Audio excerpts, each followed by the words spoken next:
Coaching की पाठशाला में आपका स्वागत है पुनः। और आज बिहार बोर्ड से रिलेटिव जो संस्कृत का बुक है उसका चैप्टर 6 है जिसका नाम है भारतीय संस्कार, यानी भारत का जो संस्कार है इसके बारे में हम लोग पढ़ेंगे। तो सबसे पहले इसमें हम देखेंगे जो थ्योरी वाइज क्वेश्चन है उसको। पहला क्वेश्चन है कि भारतीय संस्कार कितने होते हैं, ठीक ना। तो जो भारतीय संस्कार होते हैं उनकी टोटल जो संख्या होती है वो 16 होती है, यानी इसको 5 भागों में बांटा गया है और इसकी टोटल संख्या 16 होती है। अगला है दूसरा प्रश्न कि भारतीयों में संस्कार से किसका निर्माण होता है। तो भारतीयों में संस्कार से जो निर्माण होता है वो व्यक्तित्व का निर्माण होता है, यानी इसका उत्तर बी होगा। फिर अगला है कि संस्कार को कुल कितने भागों में बांटा गया है। तभी मैंने बताया कि संस्कार को कुल 5 भागों में बांटा गया है, यानी उसका उत्तर सी होगा। जन्म से पूर्व कितने संस्कार होते हैं। तो जो जन्म से पूर्व संस्कार होता है वो 3 होता है, यानी त्रया का अर्थ होता है 3, यानी इसका उत्तर होगा डी। बचपन में जिसको हम शेषो संस्कार कह सकते हैं, तो शेषो संस्कार जो होता है वह टोटल 6 होता है, यानी इसका उत्तर डी होगा। आगे कि शिक्षा संबंधित कितने संस्कार होते हैं। तो जो शिक्षा का संस्कार होता है वह 5 होता है, यानी इसका उत्तर सी होगा। गृहस्थ के कितने संस्कार होते हैं। तो इसका एक होता है जिसका नाम होता है विवाह संस्कार, वह गृहस्थ संस्कार के अंतर्गत आता है, यानी इसका उत्तर ए होगा। मरने के बाद कितने संस्कार होते हैं। तो मरने के बाद जो अंतिम दाह संस्कार होता है, अंत्येष्टि संस्कार, वह एक ही होता है, यानी इसका उत्तर ए होगा। किसके गीत देवता गाते हैं। तो जो हमारी गीत है भारत का वो क्या करते हैं, देवता लोग गाते हैं। प्राचीन संस्कृति की पहचान किससे होती है। तो प्राचीन संस्कृति की पहचान संस्कारों से होती है, यानी इसका उत्तर बी होगा। वेद की पढ़ाई शुरू करना किस संस्कार के अंतर्गत आता है। तो यह शिक्षा संस्कार के अंतर्गत आता है, यानी इसका उत्तर डी होगा।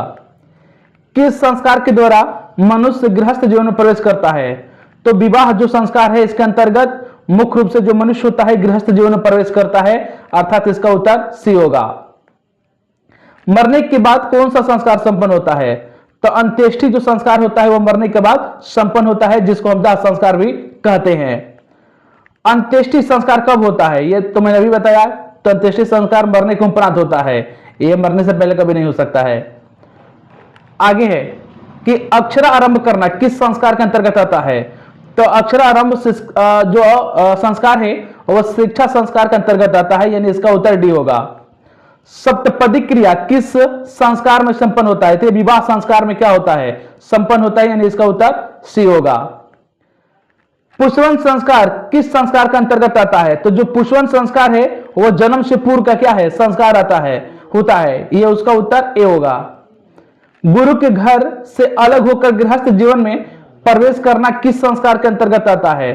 तो इसका उत्तर सी होगा, यानी जब हम गुरु के घर से गृहस्थ जीवन में प्रवेश करते हैं तो उस समय शादी विवाह होता है और वह अविवाह संस्कार के अंतर्गत गिना जाता है, यानी इसका उत्तर सी होगा।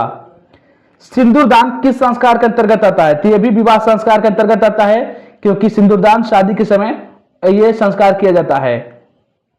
गर्भधारण करना किस संस्कार के अंतर्गत आता है। तो गर्भधारण करना यह जन्म से पूर्व का संस्कार माना जाता है, यानी इसका उत्तर ए होगा। नामकरण किस संस्कार के अंतर्गत आता है। तो जो नामकरण है और वह आता है शेषो संस्कार, माफ कीजिएगा, हाँ शेषो संस्कार, इसका उत्तर सी होगा। फिर आगे है कि कौन सा शब्द सीमित रूप में व्यंग के रूप में व्यवहार होता है। तो इसका उत्तर होगा संस्कार, क्योंकि ज्यादा अगर किसी व्यक्ति के अंदर अगर संस्कार दिखता है तो लोग क्या करते हैं, कटाक्ष करते हैं, व्यंग करते हैं। तो संस्कार एक शब्द ऐसा है जिसको व्यंग के रूप में व्यवहार किया जाता है, अर्थात इसका उत्तर सी होगा।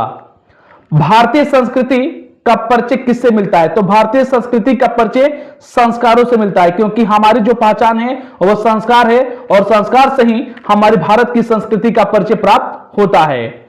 आगे कि सीमांत नैनो किस प्रकार का संस्कार है। तो सीमांत नैनो ये जन्म से पूर्व का क्या है, संस्कार है, अर्थात इसका उत्तर ए होगा। इस प्रकार से हमारा जो प्रश्न है वो समाप्त हुआ। तो कैसा लगा हमारा वीडियो जरूर कमेंट करें और जितना हो सके हमारे चैनल को सब्सक्राइब करें, हमारे वीडियो को शेयर करें। धन्यवाद, शुभ रात्रि।